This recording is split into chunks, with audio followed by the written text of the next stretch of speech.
পল্লবী কালশি এলাকার ত্রাস ভৈরাদে গ্রুপের আশিক গ্যাং এখন মিরপুর ১১ নম্বর এভিনিউ ৫-এর প্রান্তিক হাউজিং এলাকারও আতঙ্ক। শুক্রবার রাত ১০টায় এলাকায় প্রবেশ করে তাদের ৫০ থেকে ৬০ জনের একটি দল। মুখে মাস্ক থাকলেও তাদের বেশিরভাগের হাতেই ছিল ধারালো দেশীয় অস্ত্র। প্রায় ঘণ্টাখানেক ধরে সড়কের আশেপাশের বাসাবাড়ির জানালার গ্লাস, সিসিটিভি ক্যামেরা ভাঙচুর করে তারা। স্থানীয় বাসিন্দারা বলছেন, এলাকার আধিপত্য তৈরি করতে এমন সশস্ত্র মহড়া। কারো কারো ধারণা, পল্লবী ও কালশির পর আশিক গ্যাং এখন এলাকার পরিধি বাড়াচ্ছেন। লম্বা লম্বা দাওগুলা আর কি বগি না কি কই বলতেছে, ওই বগি ছিল হাতে। কোপ দেয় আর কইতেছে ভাই আশিক ভাই আর কবমু রান দাও লইছে যে জব করব, কয় তোর যাবেন সিক বিলি সিরিয়া বিরিয়া লইয়া যায়। আমি তো ডরে বইয়ে রইছি, মনে হয় কোপ দিত আমার যদি একার কথা কইতো। আমার বাড়ি দিছে, তাই মনে করছে কোপ দিছে, কিন্তু পরে আমি তাড়াতাড়ি একটা সরে আইসা পড়ছি।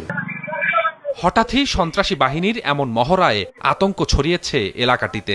পোলাপান লয়ে বাচ্চা কাচ্চা লয়ে থাকতে বললে আমাকে তো মনে কোনো অসুবিধা হয়ে যাইতেছে। এলাকার ভিতর খুব একটা অবস্থা খারাপ শুরু হয়েছে। সবার মুখ ঢাকা, যাদের কাছে বড় বড় রান্দা এমন আতঙ্ক তৈরি করছে যে কোনো এলাকা মানুষ ভীত অবশ্যই হবে।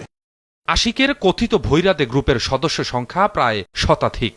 পুলিশের নজরে না পড়লেও মিরপুর এলাকাতেই দাপিয়ে বেড়াচ্ছে এই আশিক।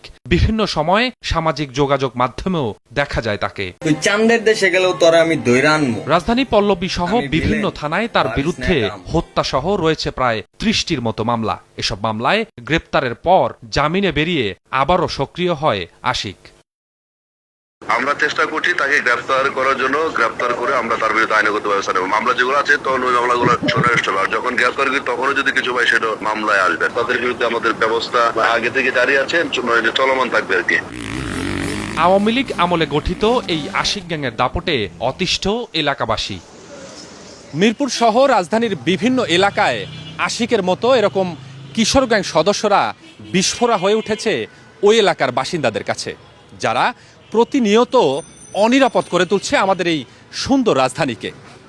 আইনের কোনো ফাঁকফোকর কাজে লাগিয়ে এই সকল অপরাধীরা যেন কোনো ধরনের অপরাধ কর্মকাণ্ড সংগঠিত করতে না পারে, সেদিকে আরও বেশি কঠোর এবং নজরদারি বাড়ানোর পরামর্শ এই রাজধানীর মানুষের। স্বপন আহমেদ, সময় সংবাদ, ঢাকা।